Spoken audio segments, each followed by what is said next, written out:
എല്ലാവർക്കും നമ്മുടെ ചാനലിൽ പുതിയൊരു വീഡിയോയിലേക്ക് സ്വാഗതം. വെളുപ്പംകാലത്ത് ഞങ്ങളെല്ലാവരും കൂടിയിട്ട് ഒരു യാത്ര പോകാനുള്ള തയ്യാറെടുപ്പിലാണ്. ഏട്ടൻ്റെ ചേച്ചിമാരെല്ലാവരും കൂടിയിട്ട് കോഴിക്കോട് പോകാനുള്ള പ്ലാനാണ്. അപ്പോൾ ഞാനും ഏട്ടനും കുട്ടികളൊക്കെ എൻ്റെ വീട്ടിലായിരുന്നു. അത് ഞങ്ങൾ ട്രെയിനിൽ പോകാമെന്നുള്ള പ്ലാൻ ഏട്ടനുണ്ടായിരുന്നത്. അതുകൊണ്ട് ഇച്ചിരി നേരത്തെ ഞങ്ങൾ വീട്ടിൽ നിന്ന് ഇറങ്ങിയിട്ട് എൻ്റെ വീട്ടിൽ നിന്ന് ഒരു 5 മണിയാകുമ്പോൾ ഇറങ്ങി. പിന്നെ ഞങ്ങൾ വണ്ടി വിളിച്ചിട്ട് പോകാമെന്നുള്ള ഒരു തീരുമാനത്തിലെത്തി. അപ്പോൾ വണ്ടി വരാൻ വേണ്ടിയിട്ട് വെയിറ്റിങ്ങിലാണ്, 7 മണിക്ക് വരുള്ളൂ എന്ന് പറഞ്ഞു. അതിനിടയ്ക്ക് ഏട്ടനും ലക്കും കൂടിയിട്ട് ബോൾ കളിക്കുന്ന തിരക്കിലാണ്. അവൻ്റെ ആ ഏറ് കണ്ടാലറിയാം ഏട്ടനോട് എന്തോ ഉള്ളിൽ ദേഷ്യം വെച്ച പോലെയാണ് എറിയുന്നതിന്. നേരം പോകാൻ വേണ്ടിയിട്ട് ഞാനും ചേച്ചിയും കുറച്ച് വീഡിയോസും ഫോട്ടോസൊക്കെ എടുത്ത് കൂട്ടിയിരുന്നു. ഫോട്ടോയ്ക്ക് വേണ്ടിയിട്ട് പോസ് ചെയ്യാൻ കേട്ടോ, വീഡിയോ എന്ന് പറഞ്ഞപ്പോൾ ആളെ മുഖം ഉണ്ട് വാടി. അങ്ങനെ നീണ്ട നേരത്തെ കാത്തിരിപ്പിനൊടുവിൽ വണ്ടി ഇതെത്തിയിട്ടുണ്ട്. കുട്ടികളെയും മക്കളൊക്കെ പറക്കി കൂട്ടി ഞങ്ങളും വണ്ടി കയറിയിരുന്നു. ഹൈവേയുടെ വർക്കൊക്കെ കഴിഞ്ഞ കാരണം ഒന്ന് വെച്ച് പിടിച്ച ഏകദേശം 1 മണിക്കൂർ നേരത്തെ ട്രാവലേ ഉള്ളൂ.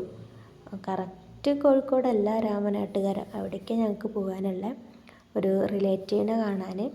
പിന്നെ ഒരു പ്രധാനപ്പെട്ട കാര്യം പറയാൻ വേണ്ടി മറന്നു, ഇന്ന് ലക്കിയുടെ ബർത്ത്ഡേ ആണ്. അത് ഞാൻ വിട്ടുപോയിട്ടോ, വീഡിയോയുടെ ഫസ്റ്റ് പറയണമെന്ന് വിചാരിച്ചായിരുന്നു. പിന്നെ പ്രത്യേകിച്ച് വലിയ രീതിക്ക് അങ്ങ് ആഘോഷമായിട്ട് കഴിക്കണമെന്നൊന്നും ഞങ്ങൾ പ്ലാൻ ഇട്ടിട്ടുണ്ടായിരുന്നില്ല. പിന്നെ ഓൾറെഡി ഞാൻ എൻ്റെ വീട്ടിലാണല്ലോ, ജസ്റ്റ് ഒന്ന് കേക്ക് മുറിച്ചിട്ട് ആഘോഷിക്കുക, അത് മാത്രമേ ഞാൻ ഏട്ടന് വിചാരിച്ചിട്ടുണ്ടായിരുന്നുള്ളൂ. അങ്ങനെ രാമനാട്ടുകാരെത്തി. കുറച്ചുള്ളിലേക്കൊരു 2-3 മിനിറ്റ് നേരത്തെ ഓട്ടം, അത്രേ ഉള്ളൂ നമ്മൾ പോകുന്ന വീട്ടിലേക്ക്. വീട്ടിൽ നിന്ന് ഇറങ്ങുമ്പോൾ ജസ്റ്റ് ആ വയറ് കാളുന്നൊന്ന് മാറ്റാൻ വേണ്ടിയിട്ട് കാലിച്ചായ കുടിച്ച് ഇറങ്ങിയതാണ്. ഇവിടെ എത്തുമ്പോഴേക്കും എല്ലാവർക്കും ഒരുവിധ വിശപ്പൊക്കെ ആയി തുടങ്ങി. മക്കളവിടെ അടിപിടി കൂടുന്ന തിരക്കിലാണ്. ഞങ്ങൾ കുറച്ച് നേരം കുശലൊക്കെ പറഞ്ഞിരുന്നു. ദാണ്ടൊക്കെ ഇങ്ങനെ ഇവിടെ മുടിയൊക്കെ ചീകി മിനുക്കുന്ന തിരക്കിലാണ്. അടുക്കളയിൽ നല്ല ദോശ ഉണ്ടാക്കുന്ന തിരക്കിലായിരുന്നു ചേച്ചിമാരൊക്കെ. അപ്പോൾ ഞാനങ്ങ് കിടക്കുന്ന സമയത്ത് ദോശക്കല്ലിൻ്റെ അടുത്ത് ആരുമില്ല. അപ്പോൾ ദശമി ചേച്ചി അവിടെ നിന്ന് പറയുന്നുണ്ട്, ശ്രീകുട്ടി ആ ദോശ കണ്ട് എടുത്തോ, അടുത്ത ദോശ കണ്ട് പാർന്ന് വെച്ചോന്ന്. അങ്ങനെ ഞാൻ നല്ല രീതിക്ക് കണ്ട് പാർന്നു, പക്ഷെ കോളായി എന്ന് തോന്നുന്നു. സാധാ ഇഡ്ഡലിയുടെ ദോശയുടെ മാവല്ല, മറ്റേ ഈ പച്ചരിയും ചോറും കൂടിയിട്ട് വെള്ളത്തിലിട്ട് രാവിലെ അരച്ചിട്ട് ഉണ്ടാക്കുന്ന ഒരു ടൈപ്പ് ദോശയാണ് കേട്ടോ. അതിൻ്റെ കൂടെ ചട്നിയൊക്കെ ഉണ്ടായിരുന്നു കഴിക്കാൻ. അങ്ങനെ ചായയൊക്കെ കുടിച്ച് കഴിഞ്ഞിട്ട് ഞങ്ങൾ തിരിച്ചു പോകാനുള്ള തയ്യാറെടുപ്പിലാണ്.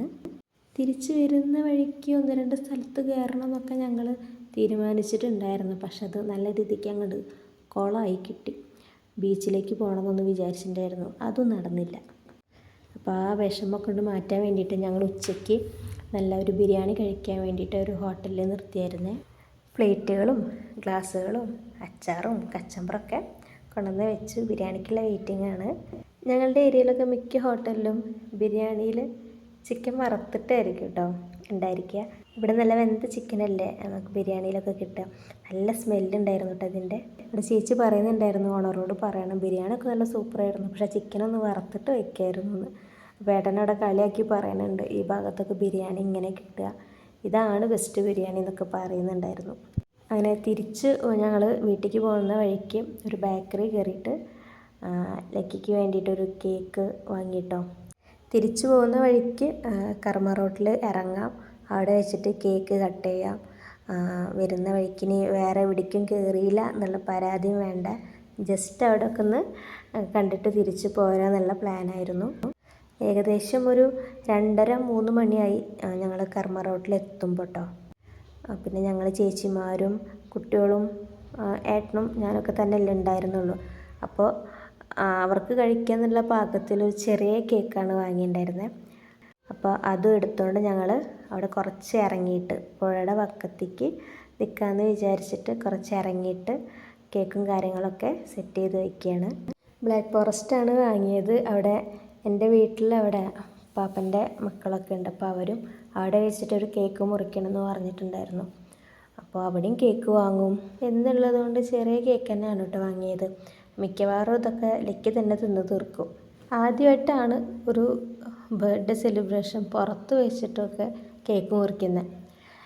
സാധാരണ വീട്ടിൽ, റൂമിൽ, ഹാളിൽ അങ്ങനെയൊക്കെയുള്ളൊരു കേക്ക് മുറി ആഘോഷങ്ങളൊക്കെയാണ്. ഇപ്രാവശ്യം പുറത്ത് വെച്ച് ആവട്ടെ എന്ന് വിചാരിച്ചു.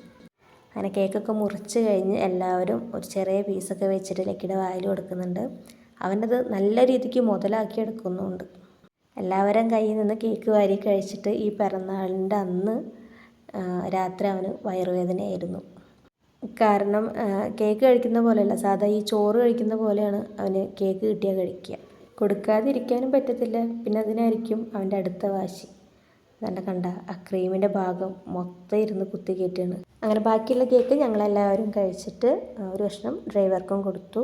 ബാക്കിയുള്ളത് ചേച്ചിമാരെ കയ്യിൽ വീട്ടിലേക്ക് കൊടുത്തയച്ചു. എന്നിട്ട് ഞങ്ങളിതാ എൻ്റെ വീട്ടിലേക്ക് തിരിച്ചു പോവുകയാണ് കേട്ടോ. അപ്പോൾ ഏട്ടന് സോഡ കുടിക്കണമെന്ന്, നാരങ്ങ സോഡ കുടിക്കണമെന്ന് ഭയങ്കര ആഗ്രഹം. ബിരിയാണി കഴിച്ചാൽ ഉച്ചയ്ക്ക് ചിലപ്പോൾ എനിക്ക് തന്നെ തോന്നാറുണ്ട് ഇച്ചിരി സോഡ കിട്ടിയിരുന്നെങ്കിൽ ബിരിയാണി കഴിക്കുന്ന ടൈമിൽ. കണ്ടിലേക്ക് നോക്കി നിൽക്കണ കണ്ടപ്പോൾ ജസ്റ്റ് അവൻ്റെ വായിലൊന്ന് ചെറുതായിട്ട് വെച്ച് കൊടുത്തു. അങ്ങനെ വീടെത്തി ചെറിയ രീതിക്ക് അവിടെ ഞങ്ങൾ കേക്ക് കുറിച്ചായിരുന്നേ.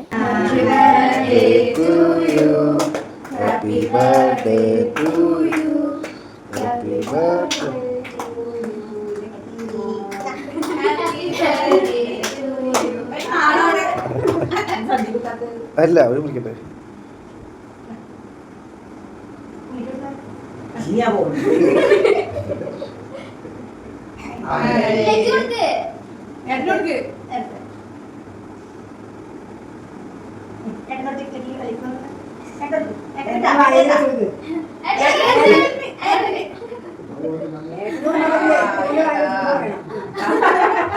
അപ്പോൾ പുതിയ വിശേഷങ്ങളൊക്കെ ആയിട്ട് അടുത്ത വീഡിയോയിൽ കാണാം. എല്ലാവർക്കും tata bye bye, see U.